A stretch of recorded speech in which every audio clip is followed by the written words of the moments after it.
NBC News. Now, some politicos watched the president's speech with great interest, and did so right here at News Channel 5. Frank Wiley joins us in the Information Center to explain. Frank? Yeah, Mike, just a few minutes ago, we had our own roundtable discussion, political opinions in full effect while the State of the Union address was taking place. Now, every part of the political spectrum was covered. Tea Party supporter Bill Hennessy, Missouri State Auditor Susan Monty, Obama supporter Kevin O'Malley, KSDK analyst Dave Robertson, and former chair of the Missouri Republican Party, Ann Wagner. They all weighed in on what was said tonight. Restoring confidence in the government is great. I'd like him to restore the rule of law in the government.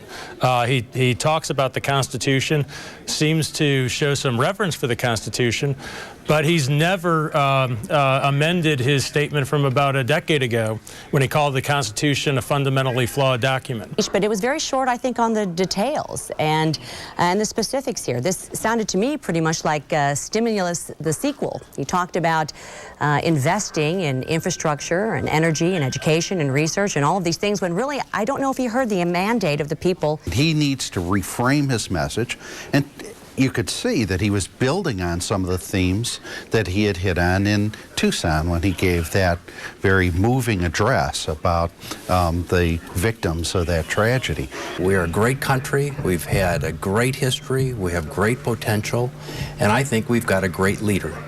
We've got to get past the fear and the anger that currently surrounds so many of our citizens. Part of the problem here is you have to have some kind of a balance. We have to go for some common ground. We need to start getting spending under control. Everyone agrees with that. We need to freeze somewhere some of these programs, but we can't do it at the expense of the things that are going to get us where we need to be in the future.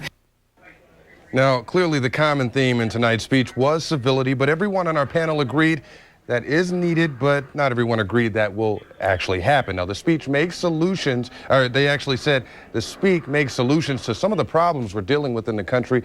Sounds so easy to fix, Mike. And we know they're not. Frank, thanks. Our State of the Union address coverage continues on KSDK.com. We'll post the entire address, the Republican response, as well as reaction from Missouri and Illinois lawmakers in the U.S. and World News section. A Virginia